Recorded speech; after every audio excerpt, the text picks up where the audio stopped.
Hi friends, welcome to Creative DIY Purpose. If you like DIY vintage thrift flips, then you're going to love today's video collaboration with 5 other artists. I'll have more information on that soon, but for right now, let's get started with project number 1. I purchased this wooden carrying case at a thrift store for $2.99. Has a lot of surface stains, but nothing that can't be cleaned up and taken care of with some fine grit sandpaper.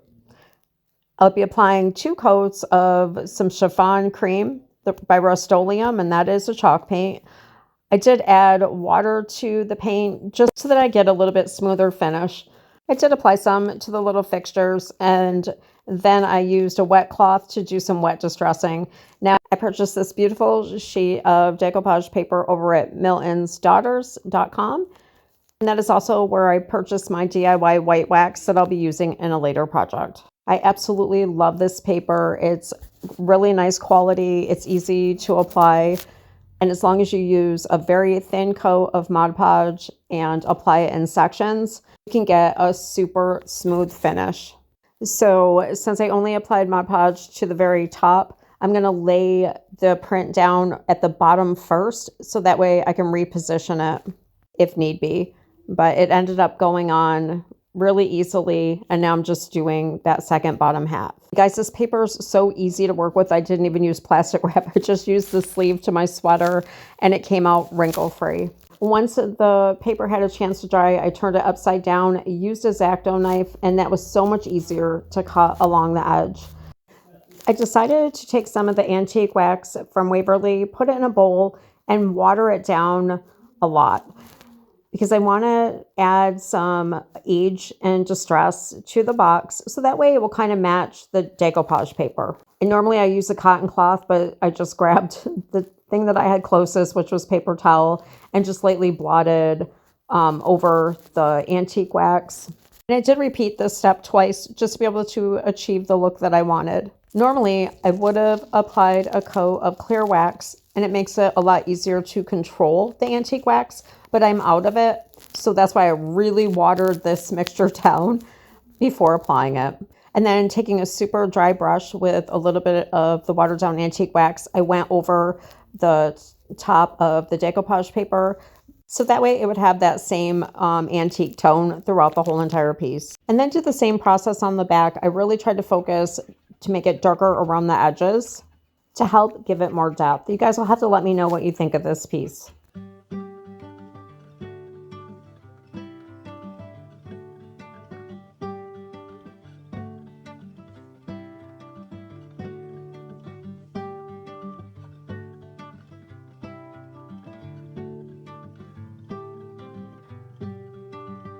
So I mentioned that today's video was part of a Vintage Decor thrift flip collaboration with these 5 very talented ladies. And I have the playlist posted for you in the description as well as in the comment section. You will want to check out each video because you're going to be so inspired. Project number 2 are the vintage glass bottles that I thrifted over the summer. They are super filthy. I'm going to soak them in some soapy water and clean them up. Thankfully, a lot of the mold was actually on the outside of the bottles and they came clean. Now I did add some water to this chiffon cream chalk paint because I want it to go on a little bit smoother.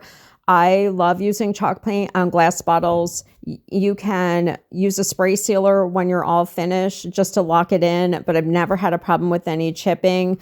You just want to make sure that the paint is completely dried before you go to apply the second coat. All right, so each bottle has 2 coats of the chalk paint and I've allowed it to dry. Now I'm taking a damp cloth and I'm going to do some wet distressing. I did end up using a Q-tip with some of the cotton removed just to be able to get into the fine areas that I wanted the paint to be removed. And a toothpick probably would have worked as well. And if you didn't want to use wet distress, you can take a black Sharpie and go right along the edges. I decided to use an ink stamp in the center of both of those bottles. And the little birds I actually got at the Dollar Tree over the summer, and they're super easy to use. I did practice on a piece of paper first because I didn't want the ink too dark, but I also wanted it to show up. So I just wanted to make sure that I had the right pressure of ink on there.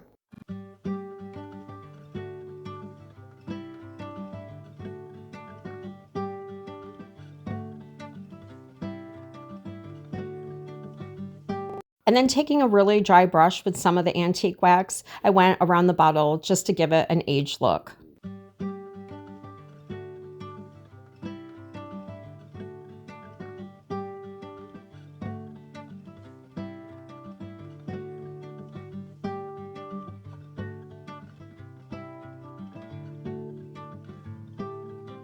So project number 3 is this wicker basket that I picked up at the thrift store. I'm not really fond of the color. It has a little bit too much red in it, and I also want to soften it up and add a little bit of a vintage look. So the first thing that I did was water down some antiquing wax from Waverly. I'm going to apply 2 coats all over the entire basket, and I'm hoping that that's going to give it the tone that I'm looking for. One thing that I've done in the past that worked really well is add a little bit of green paint inside the antiquing wax, and that can sometimes take out the red tones, but this actually worked all on its own. So after both coats of the watered down antiquing wax had a chance to dry, I'm going to take a really kind of thick brush and go over the basket with some of the DIY white wax. I absolutely love this stuff. I've tried other brands and this one is just my go-to. I absolutely love it. I will take a cloth, wipe that all back, and repeat the process throughout the entire basket, including inside. Here's a reminder of what the basket looked like to start with, and here it is now. You guys will have to let me know which project is your favorite today and if you want to give any of these projects a try. Now we're moving on to project number 4, which is this picture frame. I picked this up at a thrift store, and the picture in the middle, it feels like a vinyl tile. So I'm going to cut the backing off and tear it apart because all I want is the frame. Then you guys will see my cute little Tonkinese pop his little head in there. He's so sweet. Every time that I'm doing anything at the table, he always has to get right in there. Next, I'll pop out all of the staples that are on the back. I'm just using a flat tip screwdriver and then a pair of needle nose pliers. So then I took some of this Caribbean blue paint from Apple Barrel, and it's an acrylic paint. I applied a good solid coat, making sure that I got deep down into all of that texture. Then I realized I wasn't a big fan of the blue, so I went over it with a coat of red. What I should have done is applied a sealer over the blue and then distressed back some of that red just so that the blue would pop through a little bit more than it ended up doing. So I did a pretty good solid coat of the red. And once that coat had a chance to dry, I'm applying a really good coat of the antiquing wax from Waverly. And as soon as I apply that to the entire front and the sides, I'm wiping it back with a cloth. And this did take me a little bit because I didn't want it too dark. I just wanted that aged look. And then you can see how a little bit of the blue popped through. Now I'm taking some DIY white wax and I'm going to apply that to small sections at a time and then wipe it back.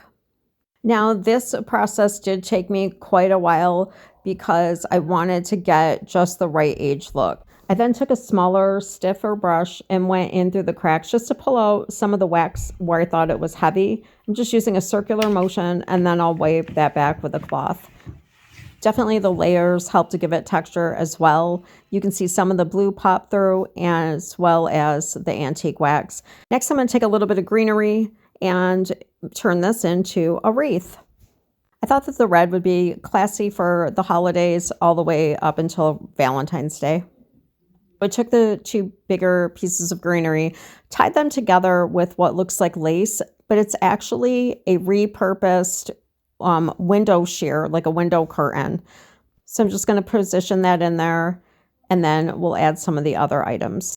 So making any type of floral or greenery arrangements it's definitely not my strong suit, but I think I kind of just put these together where I thought that it looked good and it'll work for now. So I'm adding the pieces by inserting them under that lace, and then I will use one of the bigger hot glue guns and glue the greenery right onto the picture frame. I took some of the smaller pine cones and just brushed on some white paint to make it look like snow. And then that's about it.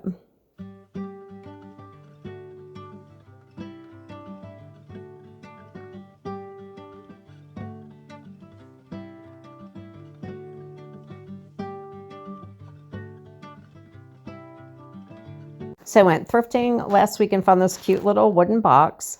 It did have a picture on one of the sides of it, and I removed that with a little scrub brush and some water. And then I went over it with some fine grit sandpaper, and now I'm adding some of the watered down antiquing wax from Waverly.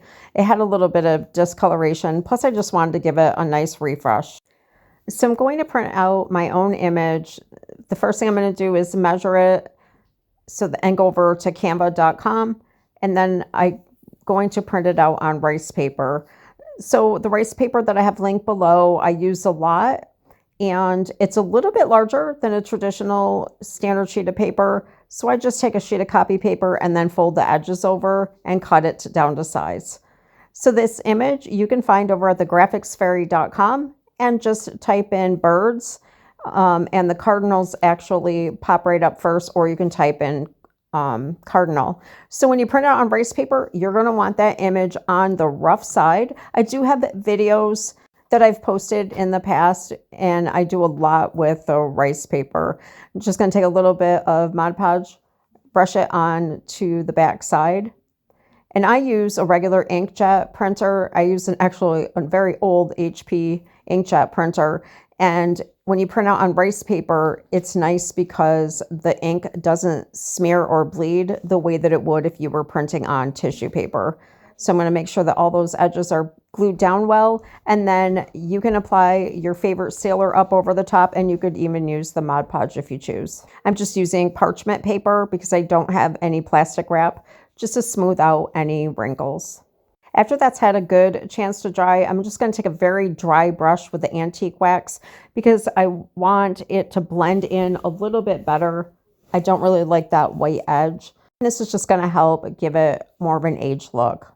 Friends, I want to thank you so much for joining me today. I hope you enjoyed this video. Be sure to click on the playlist that's linked at the end of this video to check out 5 of my very talented friends. Have a super blessed week, and I'm going to see you guys this Sunday. God bless.